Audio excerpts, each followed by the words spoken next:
ताज़ियती नशिस्त के सदर मोहतरम हमारे उस्ताद महमूद जनाब साहब, मदरसा मिफ्ताहुल उलूम के सदर मोहतरम हज़रत मौलाना मोहम्मद आसिफ साहब कासमी, मदरसा मिफ्ताहुल उलूम के शेखुल हदीस हज़रत मौलाना अब्दुल हमीद साहब राही, शोबे अदब अरबी अदब के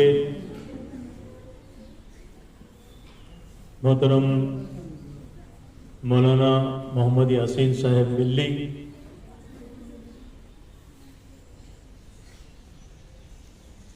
जनाब से मोहब्बत करने वाले सभी हाज़रीन, असातिज़ा किराम, मौलमात, अज़ीज़ प्यारे बच्चों और बच्चे, राहे वफा में हर सू, राहे वफा में हर सू कांटे, धूप ज्यादा साए कम। राहे वफा में हर सू कांटे, धूप ज्यादा साए कम, लेकिन उस पर चलने वाले खुश रहे पछताए कम।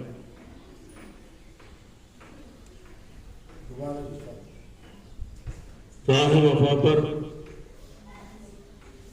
हर सू काटे, धूप ज्यादा साए कम, लेकिन उस पर चलने वाले खुश रहे पछताए कम। हर आदमी की जिंदगी में कुछ मोड़ ऐसे आते हैं जब वो उसको फैसला करना होता है। फितरी चीज है, आदमी अपने बारे में, अपने परिवार के बारे में ही अक्सर सोचता है। 80-90% मेरे जैसे लोगों की सोच यही होती है कि भाई मैं अपना परिवार, अपने खानदान की तरक्की करूं, अपने खुद की तरक्की करूं। बहुत थोड़े लोग ऐसे होते हैं जो इस रास्ते से हटकर दूसरे रास्ते को चुनते हैं। जानते हैं कि उस पर हर तरफ कांटे हैं, परेशानियां हैं, उलझने हैं, लेकिन जैसे भी बच्चे ने तिलावत किया यहाँ पर, इज़ा ज़ुल्ज़िलतिल अर्ज़ु ज़िलज़ालहा, कि वो ज़िलज़ले वाला दिन जब कायनात को उलट पुलट कर रख दिया जाएगा, उस दिन फमन यामल मिस्काल ज़र्रतिन खैरन यरा वमन यामल मिस्काल ज़र्रतिन शर्रन यरा। उस दिन जब पूरे कायनात को एक ज़लज़ले के साथ उलट पुलट कर रख दिया जाएगा, दुनिया की सारी चीजें खत्म हो जाएगी, उस वक्त तुम्हारा जर्रा बराबर भी शर है उसको भी छोड़ा नहीं जाएगा, और तुम्हारे अंदर जर्रा बराबर भी खैर है उसको भी तोला जाएगा। जो लोग इसको जानते हैं वो लोग ऐसे राह पर चलते हैं, जानते हैं कि इसमें मुश्किलें हैं, रुकावटें हैं, बदनामी है, परेशानी है, फिर भी वो उसको चुनते हैं। जनाब को मैं उनमें से एक देख रहा। मेरी खुशकिस्मती ये है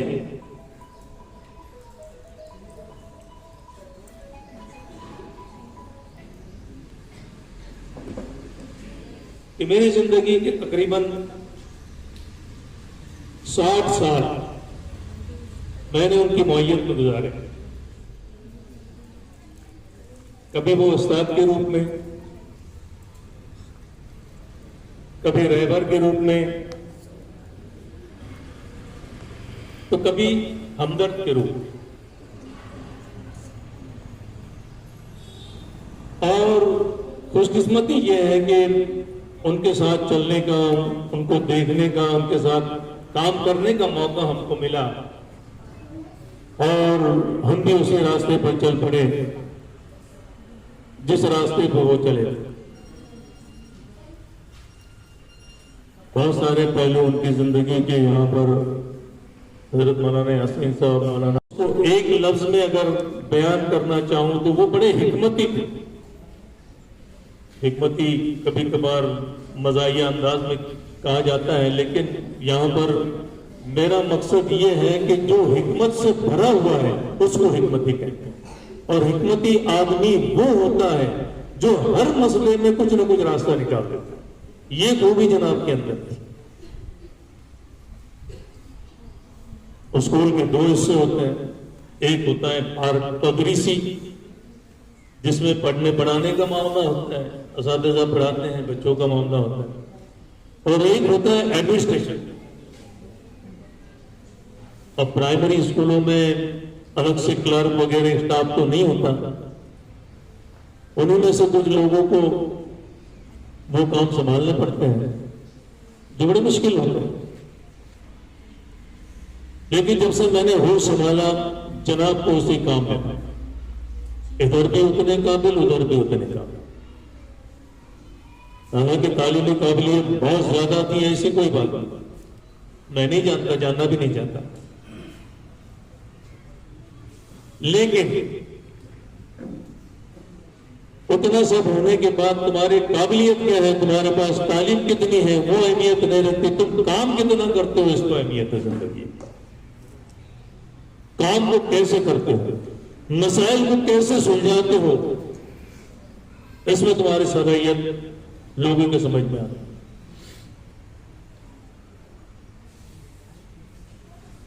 दफ्तरी काम पूरा जनाब देखते थे और हिकमत बढ़ स्कूल चलाना है तो पट यानी बच्चों की तादाद रहना जरूरी। अब उर्दू स्कूल के हालात आज तो अल्हम्दुलिल्लाह कहने के लिए ठीक है, बहुत अच्छे हैं। उस जमाने में वैसे हालात नहीं थे, बच्चों की तादाद बहुत कम हुआ करती थी। और फिर वो जो हमारे कौम का मिजाज है उस वक्त भी था, आज भी वही बाकी है। उसमें बहुत ज्यादा फर्क नहीं पड़ा कि हम हमारे इदारों को कभी अच्छा बोलते ही नहीं। हमारे इदारों की हमेशा हम लोग बुराइयां ही करते हैं, ये हमारा आम मिजाज है। उर्दू बिल्कुल हिकारत की नजरों से देखा जाता है। आज भी यहां न सिर्फ इदारों को बस बल्कि उसमें काम करने वालों को भी उसका शिकार नहीं। लेकिन जिन हालात में ये लोग काम करते हैं उसको जो अंदर रहेगा वही जाने। तो मैंने कहा जनाब हिकमत ही थी, मौलाना मुनीर से बड़ी कुर्बत थी, उनके मुशीर खास में रह चुके। अब बच्चे कम करे क्या, उनके दिमाग में हिकमत। मदरसे में आपके पास बच्चे हैं तो क्यों ना इनका एडमिशन उधर करा दिया। आम के आम डूबली होगी दाम, उसको हिकमत बोलते। सांप भी मर जाए लाठी भी नहीं टूटे, पेट भी पूरा हो जाए बच्चों का भी फायदा हो। तो मुझे अच्छी तरह याद है मौलाना अब्दुल हमीद साहब, मौलाना यासीन साहब, हाफिज रियाज साहब और बहुत सारे उलमा, मौलाना महमूद, मौलाना अब्दुल रशीद जो हम लोगों के साथ ही पढ़ा करते थे। हम लोग उर्दू स्कूल में पढ़ते थे और ये लोग भी मदरसे से आया करते। यानी इन लोगों को भी दीनी तालीम के साथ साथ दुनियावी तालीम का टच तो मिला।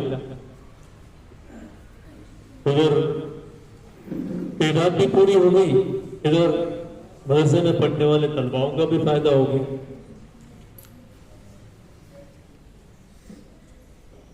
फिर हालात कुछ और बिगड़े तो ये बात सामने आई, कहना नहीं चाहता था कि भाई प्राइमरी स्कूल से लोग बदजन हो गए, उर्दू स्कूल में नहीं पढ़ाने के बच्चे।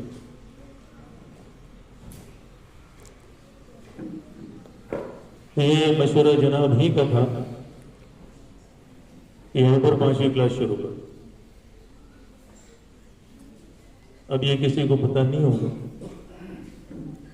थोड़ा सा सुनकर अटपटा लगा कि भाई ये प्राइमरी स्कूल में टीचर वहां पर बच्चों की मारा मार, वो आदमी यहां पर आकर बोल रहा है कि यहां पर 5वीं शुरू करो। बात हजम नहीं होती। लेकिन मैंने जो लफ्ज इस्तेमाल किया हिकमती, वो फौरन समझ में नहीं आती हिकमत क्या है।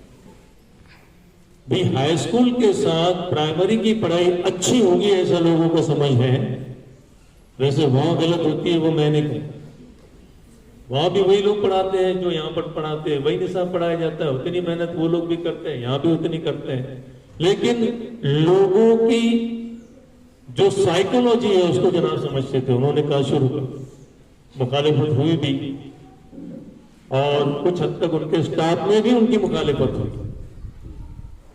लेकिन वो डटे रहे। अब उसमें हिकमत की बात देखो क्या है, यहां पर बाजू जमात शुरू हो गई, नया जाल शुरू करने की तरतीब ये होती है कि भाई तुम शुरू करो, परमिशन नहीं मिली, किसी दूसरे मंजूर शुदा स्कूल से बच्चों का इम्तिहान दिलाओ और फिर वहां से अपने दाखिले लेकर आओ, अपना क्लास आगे चलाते रहो।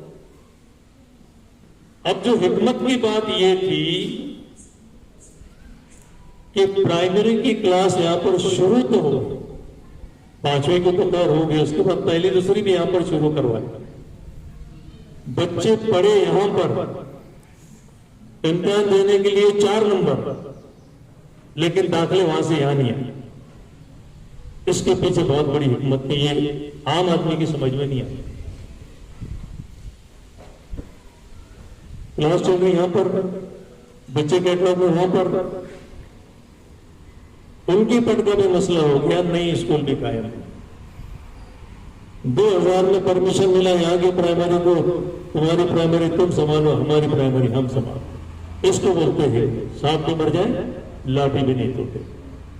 उधर भी इतनी तादाद में बच्चे हो गए और टीचर भी उनको आ गए, वरना एक वक्त ऐसा भी था कि गालिबन मोहम्मद जनाब और मरहूम कादर जनाब और वाहिद खान जनाब, इन लोगों को तादाद कम होने की वजह से मराठी स्कूल में डाला गया था, शायद मुझे याद है।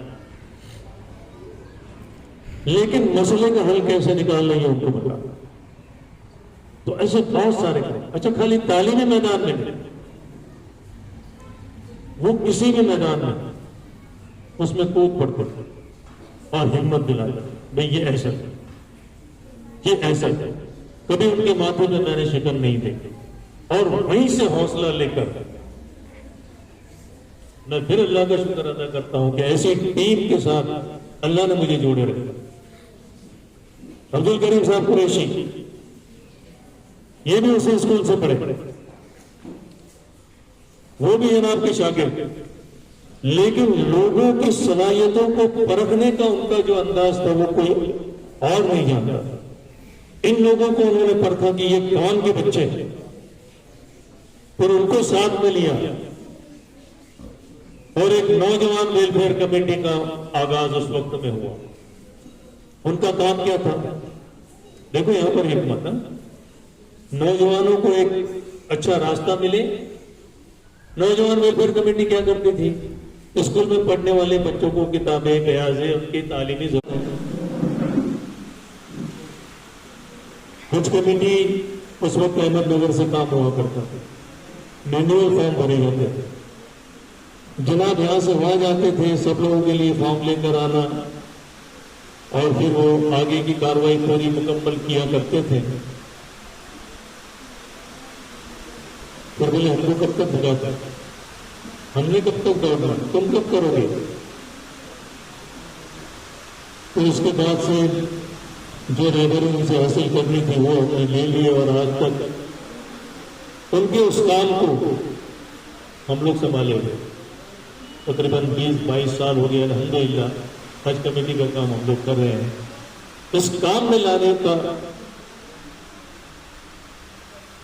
और इस काम से जोड़ने का जनाब को उन्होंने हमको इस काम से जोड़े रखा और फिर समाजी काम करने में, लोगों के मसाइल हल करने में, चाहे वो तहसील के मामले हो, चाहे कचहरी के मामले हो, चाहे केस कबाड़ों के मामले हो, उसमें जनाब रहबरी किया करते थे। चाहे जमीनों के मामले हो, वो कोई इंजीनियरिंग किया हुआ बंदा नहीं था, लेकिन महसूल के बहुत सारे मसाइल लोग उनके पास लेकर तजारत भी। मैंने जनाब को देखा, पहले हालात वैसे नहीं थे, मियाँ बीवी सर्विस करते थे, बावजूद उसके 2 वक्त में स्कूल चला करता था, सुबह की शिफ्ट में, दोपहर की शिफ्ट में।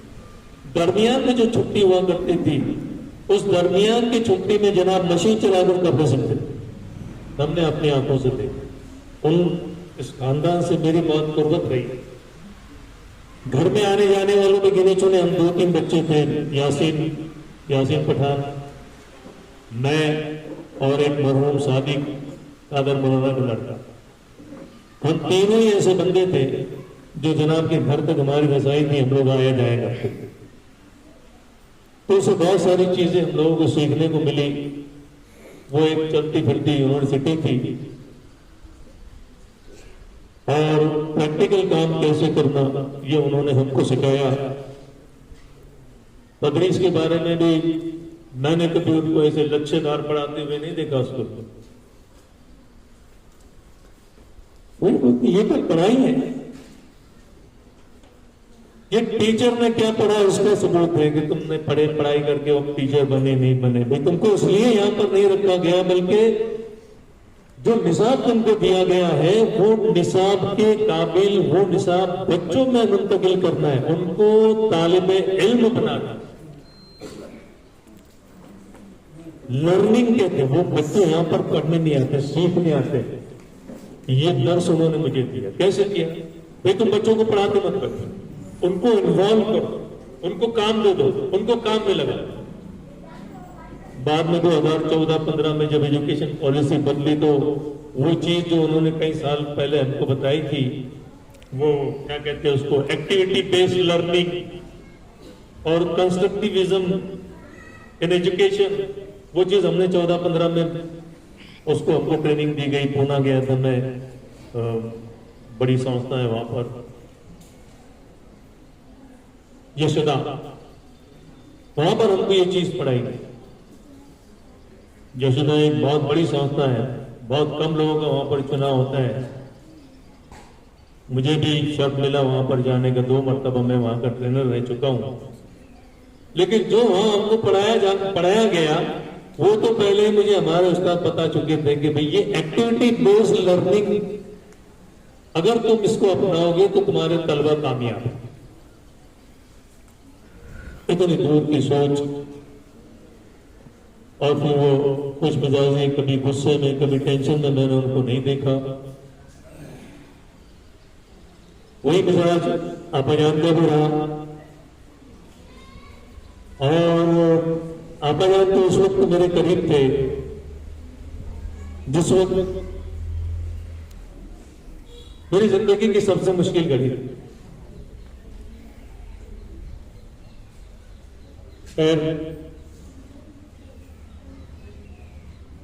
अस्सलाम।